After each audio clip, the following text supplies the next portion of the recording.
La traversée de la Manche, connue pour sa violence, via un tunnel souterrain, a toujours été l'un des plus grands rêves techniques de l'humanité. Ce rêve s'est réalisé en 1990 après d'importants travaux pour creuser un tunnel et construire une ligne ferroviaire sophistiquée. Cependant, cette méthode simple consistant à faire passer le train dans un tunnel présente un problème technique majeur. Pouvez-vous l'identifier? Pour le comprendre, prenons un exemple. Après avoir poussé le train sur une certaine distance, le garçon a du mal à continuer.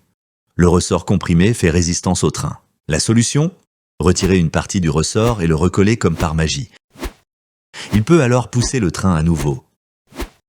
Tout comme la résistance offerte par le ressort, lorsqu'un train à grande vitesse traverse un tunnel, l'air devant le train est comprimé et crée une forte résistance. Le mouvement du train serait extrêmement difficile si cette compression d'air n'était pas gérée. La solution, similaire à la suppression du ressort comprimé, consiste à éliminer cette compression d'air. La clé pour gérer ce phénomène réside dans 194 conduites de décharge à piston. Le projet consistant à extraire une grande quantité de terre sous le fond marin et à relier le Royaume-Uni à la France peut sembler simple. Cependant, pour comprendre la réalité, il est nécessaire d'examiner une coupe transversale du sol. Que se passerait-il si le tunnel s'effondrait sous l'effet de l'immense pression exercée par l'eau? De plus, l'eau pourrait s'infiltrer à travers les couches fissurées. Après une étude géologique approfondie, les ingénieurs ont décidé de forer à travers la marne crayeuse qui était idéale en raison de sa faible perméabilité et de sa bonne stabilité. Ces schémas détaillés des différentes couches de sol sous le fond marin n'étaient pas disponibles avant le milieu des années 1950.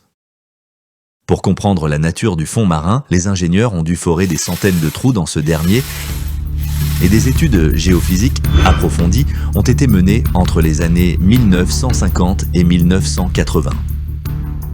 Il est intéressant de noter que Napoléon Bonaparte avait envisagé un projet de construction d'un tunnel reliant la France et l'Angleterre à travers la Manche.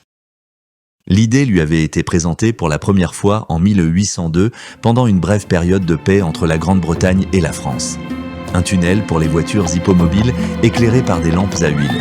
Malheureusement, la guerre entre la Grande-Bretagne et la France reprit en 1803 et le projet fut rapidement abandonné. Il est maintenant temps de vous présenter une chenille robotisée, le tunnelier. Nous verrons bientôt pourquoi nous qualifions cette machine de chenille. Regardez la tête de coupe de cette machine. Elle est équipée de nombreux outils de coupe robustes. Vous pouvez également remarquer des hublots. Des pistons hydrauliques assurent que la tête de coupe soit pressée contre le sol avec une forte pression. Ensuite, la tête de coupe tourne. Les matériaux excavés ou déblais tournent également au début. Mais ils n'ont d'autre choix que d'entrer dans les hublots. Les déblais commencent alors à remplir la chambre de mélange. Un convoyeur à vis situé à cet endroit transporte les déblais. N'oubliez pas que ces pistons ont une longueur de course spécifique. Notez que la poussée de la tête de coupe vers l'avant, le concassage de la roche et l'évacuation des déblais se produisent simultanément. Une fois la première longueur effectuée, la machine a atteint cette position. Le tunnelier commence alors l'assemblage des anneaux de béton préfabriqués. Une fois l'assemblage terminé, les pistons hydrauliques sont fixés à ces anneaux de béton et le tunnelier entame le cycle suivant de forage et d'évacuation des déblais. Le mouvement de cette machine ressemble à celui d'une chenille, non? Ces machines géantes ne pouvaient pas être transportées entièrement assemblées. Elles ont donc été transportées pièce par pièce, puis assemblées sur place. Les tunneliers ont été fabriqués par The Robbins Company et Kawasaki Heavy Industries. Ces grandes pièces individuelles ont été assemblées sur les chantiers de Shakespeare Cliff, près de Douvres au Royaume-Uni, et de Sangatte en France. Sur ces deux sites, d'immenses cavernes souterraines ou de grandes zones à ciel ouvert au niveau des portails du tunnel ont servi de hall d'assemblage. Ces chambres de lancement devaient être suffisamment grandes pour accueillir le tunnelier dans toute sa longueur.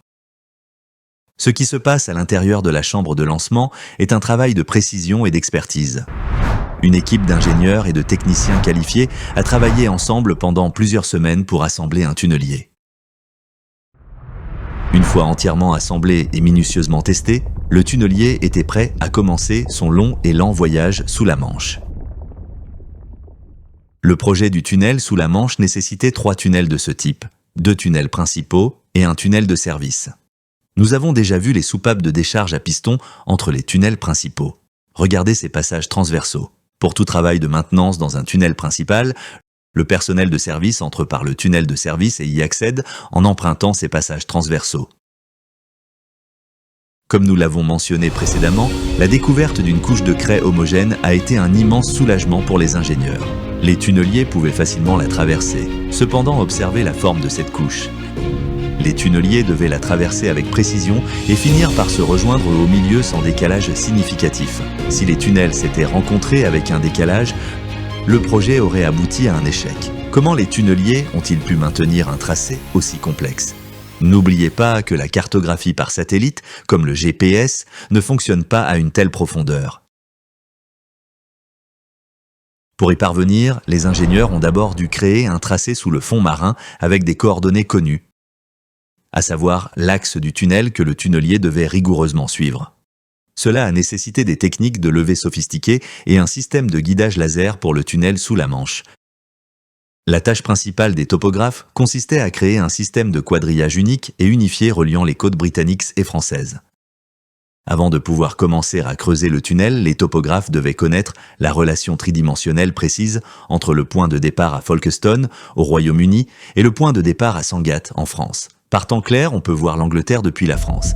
Les topographes ont d'abord utilisé des techniques de triangulation traditionnelles, créant un réseau de triangles entrelacés à travers la Manche. Ils ont mesuré les angles entre les points élevés des falaises de Douvres et les points de la côte de Calais. Cependant, la distance était trop grande pour permettre une mesure directe très précise à travers la mer. Afin de relier les deux rives avec la précision requise, ils ont utilisé des instruments de mesure électromagnétique de haute précision. Ces outils envoient des faisceaux lumineux ou micro-ondes vers des réflecteurs situés sur la côte opposée afin de mesurer la distance avec une précision extrême. L'avènement du GPS a également facilité les levées topographiques de surface, il a également permis de confirmer leurs mesures topographiques. Sur ce plan de coordonnées connues, les ingénieurs ont pu sélectionner quelques points, afin de créer la ligne de base initiale du tunnel. Une fois la grille de surface définie, il était temps de procéder au relevé sous-marin. La technique utilisée pour cette tâche s'appelle le shaft plumbing. Elle a permis de transférer avec précision les coordonnées topographiques de la surface vers le fond marin. Un instrument de levée spécialisé appelé Zénith Plumette a été installé avec une grande précision directement au-dessus d'un point de levée connu au sommet du tunnel. Cet instrument est conçu pour regarder parfaitement vers le haut ou vers le bas. Ce tube isole le fil à plomb des courants d'air. Pour le tunnel sous la Manche, des fils à plomb optiques ont également été utilisés. Au fond du tunnel, un autre fil à plomb est parfaitement aligné avec le laser ou les fils provenant de la surface. Une fois cet alignement réalisé, cet endroit au fond du tunnel devient la nouvelle coordonnée sur le fond marin. Grâce à l'étude géophysique détaillée, les ingénieurs connaissaient la profondeur de la Marne crayeuse. En combinant ces deux informations, les ingénieurs ont établi l'axe du tunnel avec de nombreuses coordonnées connues. La seule question qui se posait alors était de savoir comment faire en sorte que les tunneliers suivent cet axe. C'est là qu'est intervenue l'une des techniques les plus ingénieuses du projet du tunnel sous la Manche.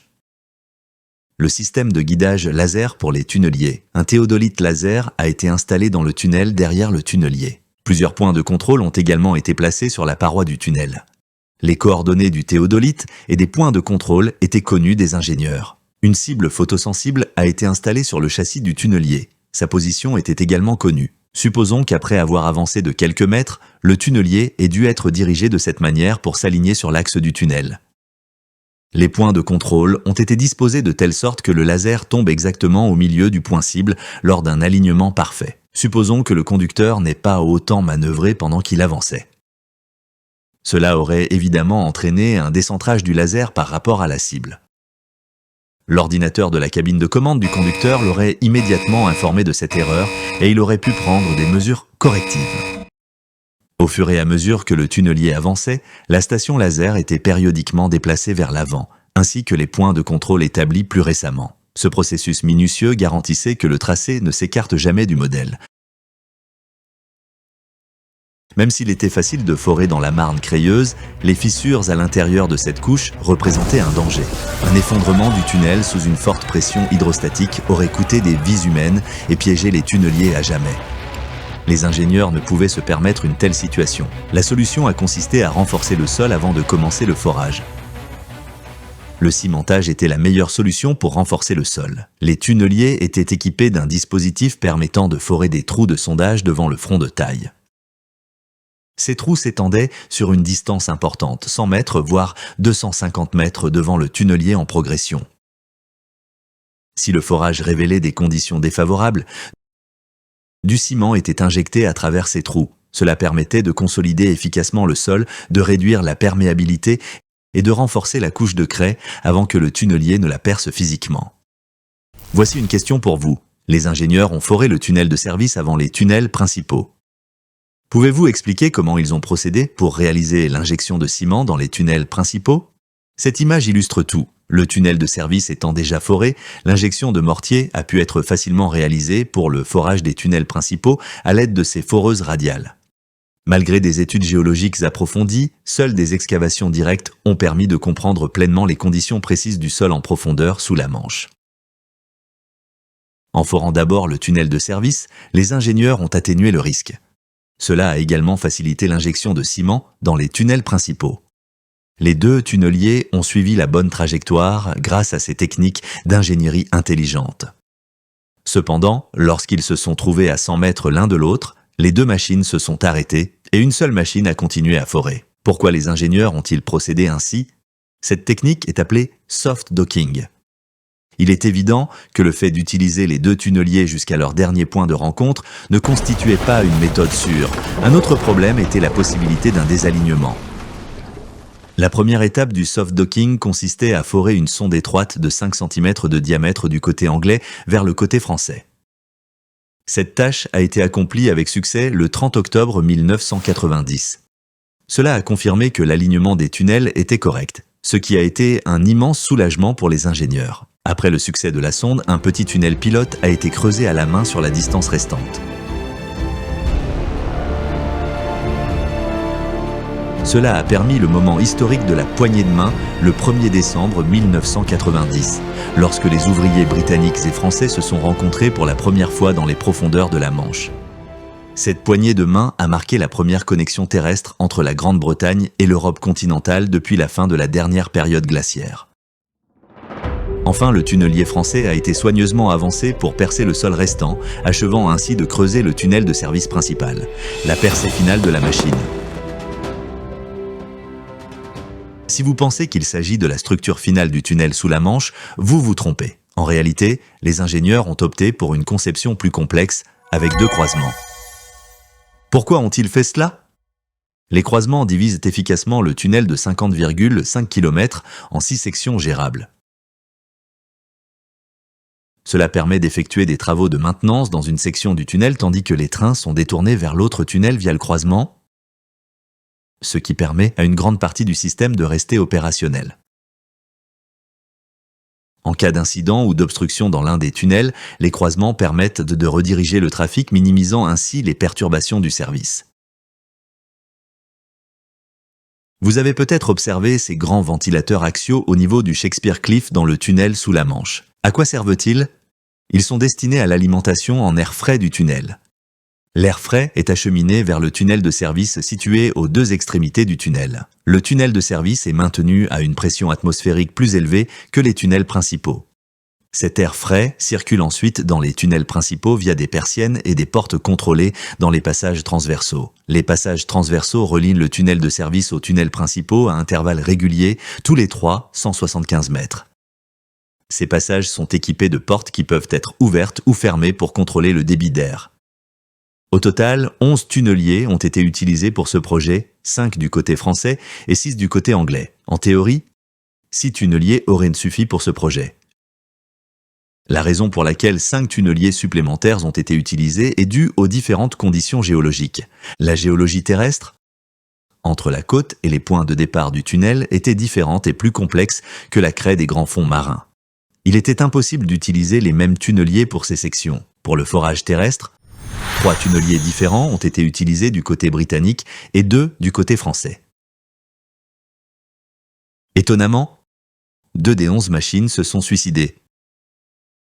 Je veux dire par là qu'elles ont été délibérément enfoncées dans la roche et ensevelies, une procédure souvent appelée ensevelissement de tunnelier. Les 2 étaient des tunneliers britanniques. Les tunneliers ne peuvent pas reculer.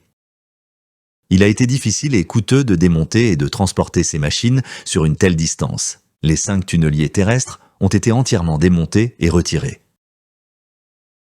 Les 4 autres ont été démontés et partiellement retirés. Plus précisément, leurs composants les plus précieux ont été récupérés. Avez-vous remarqué ces tuyaux à l'intérieur du tunnel? À quoi servent-ils? Les trains génèrent de la chaleur en raison du frottement de l'air. Dans le cas des trains circulant à l'air libre, cette chaleur se dissipe facilement. Cependant, pour les trains circulant à l'intérieur du tunnel, cette chaleur ne peut s'échapper. Si elle s'accumule, les températures élevées peuvent de même causer des problèmes mécaniques au système. Ces tuyaux transportent de l'eau réfrigérée et absorbent continuellement la chaleur. De cette manière, les ingénieurs sont en mesure de maintenir une température sécurisée de 25 degrés Celsius. Embarquons pour un voyage virtuel en train à travers le tunnel sous la Manche et découvrons plus en détail cette merveille d'ingénierie. Le train entre dans le tunnel sous la Manche du côté français, à Coquelles. Cet endroit se trouve à environ 6 km à l'intérieur des terres depuis la côte de la Manche. Vous pouvez avoir l'impression que le train roule en ligne droite, mais en réalité, il suit un trajet complexe à travers la couche de marne crayeuse. Nous avons déjà vu l'utilisation des conduits de décharge à piston. Vous rencontrerez le premier croisement ferroviaire après avoir parcouru 12 km à partir de l'entrée du tunnel. Cette région est en fait une immense caverne sous-marine. Supposons que votre train rencontre malheureusement un problème technique. Grâce aux 2 croisements qui divisent le tunnel en 6 sections, le service du tunnel sous la Manche continuera de fonctionner. À ce stade, ce véhicule d'entretien spécialisé entre dans le tunnel. La porte robuste du tunnel de service s'ouvre. Grâce à ces passages transversaux, le personnel d'entretien peut entrer dans le tunnel de circulation. Veuillez noter que la pression à l'intérieur du tunnel de service est maintenue à un niveau supérieur à celui du tunnel principal. En cas d'incendie dans le tunnel de circulation, cette pression plus élevée garantira que la fumée et le feu ne se propagent pas dans le tunnel de service. Ainsi, celui-ci servira également de voie d'évacuation sécurisée. Une fois les réparations effectuées, le train reprend son trajet. Le train sort du tunnel sous la Manche à Folkestone, dans le Kent, du côté anglais, et atteint finalement le terminal britannique. Pour commencer le service suivant, le train doit faire demi-tour. Il est alors prêt pour son trajet de retour vers la France. We've worked on the Channel Tunnel project for more than 4 months. If you are impressed with this content, please subscribe. And if you truly want to support my educational activities, please check out my Patreon page and pledge your support today. Take care. Bye-bye.